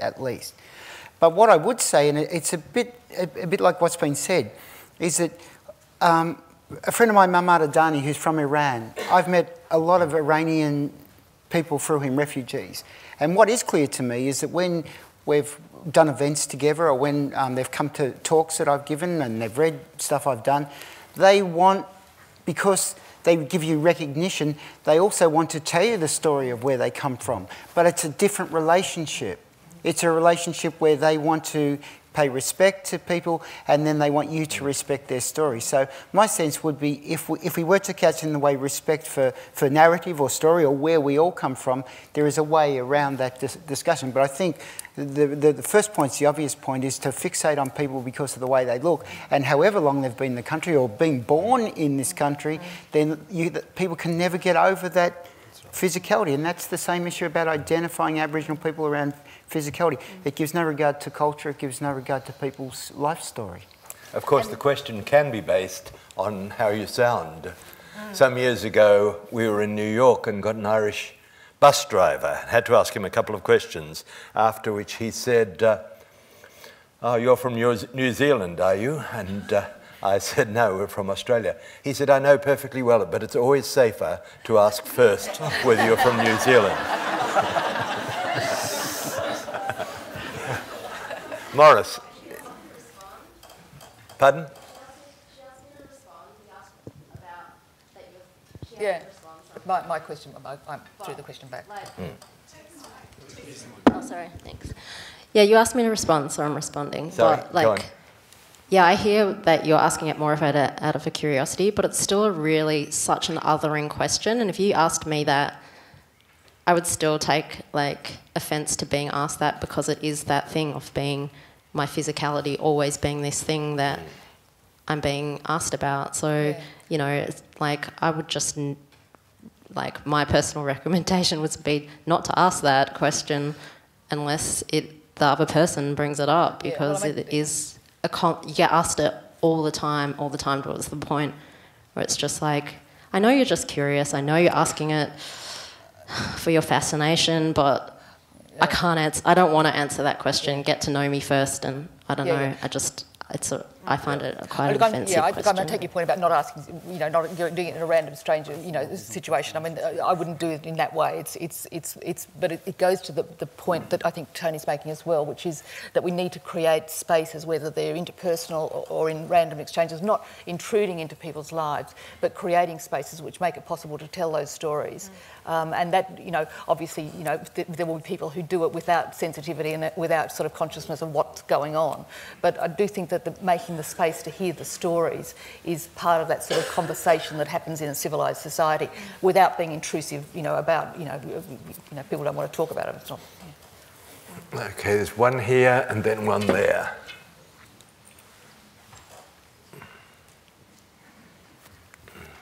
Chris, this is Morris Alexander. Partly you and Patrick and I have all known this place, Melbourne University, for most of our lives, 50 years or more. It's a place that has a history, has remained the same, but has changed. I wonder if there are comments that have come out of the panel about how history both changes and remains the same, so that identity is made up of both the things that change and the things that remain the same. There is a curly question, Morris. So, I mean, one of the most striking things, of course, in the university campus is that a high proportion of students come from overseas or come from families who've recently come from overseas. That's certainly very striking. I mean, it's interesting. It depends what you're talking about. I mean, about how you produce history rather than the past. I think again, to just quickly comment on the History Wars debate, I think what the History Wars debate, again, was a lack of courage in Australia about discussing the past, and a defensiveness, which, again, I found at the time, it surprised me quite a bit and quite astounding, so that one of the reasons, I was very disappointed about that debate was, again, its defensiveness, its shallowness, its necessary adversarial nature, which I felt was pretty destructive. But the other point that comes up, which I think is important about what it's, how long have you been here? 50 years, Chris. I've been here 23 years, and I came when I was 30, so I'm 55 next year, and just in the time that I've been here, I worry about the changes of the culture of the university at not necessarily in a classroom, but just what we might call the campus, so that our passion for intellectual discussion, the engagement with students with this place as a cultural space has changed dramatically. We're a sort of blip in the week for a lot of people, and I know we can all be nostalgic about our university days, but I still remember as an undergraduate going to tutorials and lectures and reading material, then a group of people going off afterward to continue the debate. Classes were small enough that you could approach even professors who had just come back from Harvard and talk about your poetry, and they would give you the time, and I think now we're losing that as well. So I think that what we might call the passion for an intellectual culture, again, by the way, I'm not blaming students here. I think we need to be very cautious about what we do with this place and how we value its history, because even though it's in some ways a privileged institution, it's also something that I came to as very much an absolute outsider and found a place here, and that place was because people nurtured your passion for knowledge, and we really need to be cautious about losing that. And not just fall into metrication and standardisation and ranking and gigantic classes that don't like Robert Lowell, so we won't teach it. Thank you. My name's Sarah Jameson. I've just been doing my PhD at RMIT for 8 years part-time, and I went in wanting to know what my identity was. I was a 10-pound pom child migrant, and I've discovered that we were considered to just assimilate, as if changing countries was like changing rooms. We lived in a bubble of Australian and English, Scottish family group without any extended relatives. So in my practice as a photographer, I went exploring where did I come from and where am I now? And I came to the opinion that I was a migrant, definitely. I live in the ghetto that was yesterday referred to as Dandenong, which is a very multicultural environment, and I love being there. And I find myself at home amongst other migrants. That, for me, has stopped me feeling like I've got a foot in two worlds and that I don't belong in either place, because I'm obviously very privileged and very white, and I had no trouble with the language when I came here. But as a child, it was a very disturbing event, and one that was never quite explained to me. So it was just a comment to say thank you for this conference, and it's great to be having this dialogue. Thank you very much, Sarah. Yes, then yes. Down the front, please.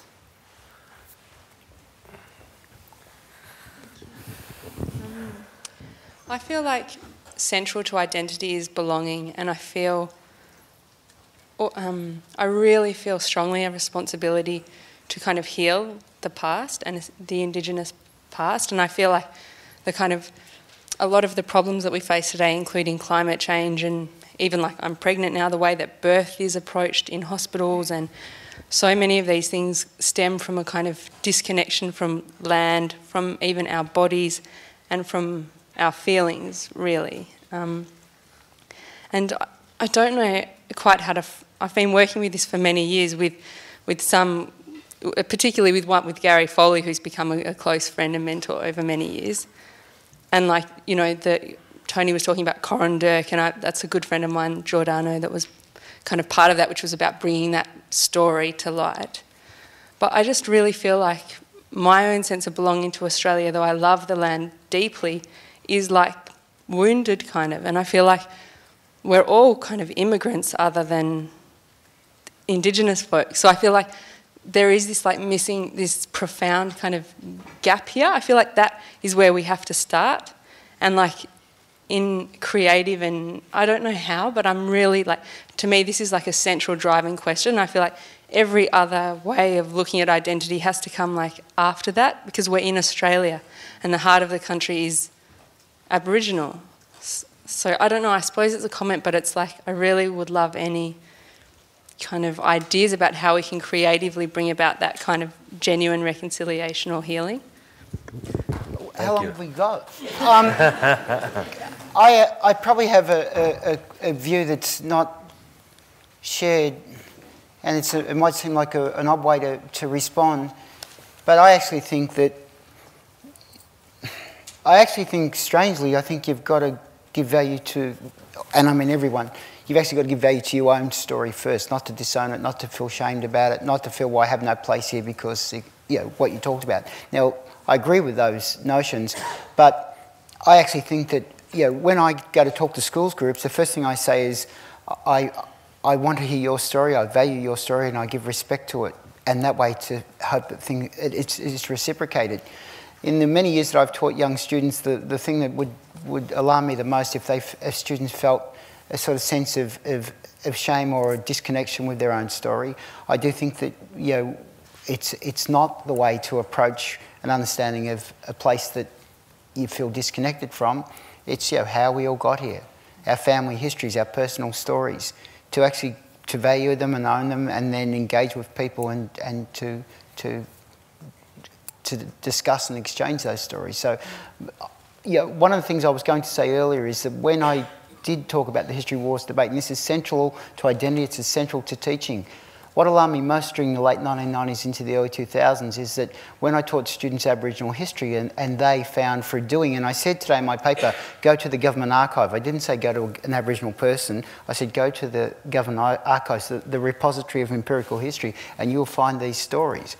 When I taught students who found that those stories about these experiences that I talked about were accessible, they were verifiable in academic, intellectual discourse, one of the reactions that I got from students is that they wanted to disown their own story, or they became suddenly disinterested in Australian history. That was the last thing I would want them to experience. So my sense is, if we disinherit our own stories, I don't think it's possible to value the stories of other people. So I think it's making sure that everyone here, and I would say this today, everyone here I would give respect to your story without knowing who you are, and it's important to you to respect it also, and then see what happens from that. Thank you very much. Thank you, Tim. 1, 2, 3. Can we fit 3 in? Could they be pretty quick, please? You're third, Patrick, not first.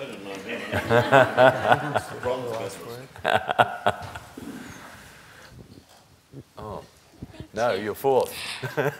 Thanks. My name's Takako Christina Yoshizawa. I was born and raised in Melbourne, and so I just heard the comment from the back by the girl there, and I could really resonate with what she said before about being asked where you come from. And actually recently I studied liberal arts in social behavioral sciences in the United States for 4 years, and I think it was not only till I actually went to the United States that I felt more Australian than I was ever before. And so I could really resonate with what she said. And so just going back to being asked, where are you from and where do you come from? I think the panelists commented on how it's about how you sound as well, and I think I could really relate to that, obviously because of my Australian accent. But again, going back to the question of identity, I feel that an identity is questioning an Australian identity. We will always go back to the landscape, and to me, there's like an irony there, because as much as we try to find ourselves in the Australian landscape, for me, a person like me who looks Asian, I can never feel as Australian as I could be if I don't go abroad, if that makes any sense. Like in Australia, I don't feel Australian, but outside of Australia, I feel so Australian that, I'm representing Australia. And so, I'm trying to figure out myself as where I am, but at the same time, I guess my question is like, we have a very confused identity because of the multiculturalism, but at the same time, I also feel that when we question our Australian identity, there's that kind of retrospect of like being a little bit negative about it as well, and a bit of racism and everything combined together about the Aboriginal history. But for me, in the end, I came down to creating my own identity. I guess my question to the panelists is why can't we create a positive kind of approach to creating a multicultural celebratory Australia rather than looking back into the negative side of the Australian identity? Sounds like you are. Yes, I think it's a question we've all been confronting, and in the time remaining we can't fully answer that, but we do appreciate the fact that that is in the forefront of all our imaginings and all our questionings. We have very little time left. I shall ask Patrick to ask the last question. Sorry about that.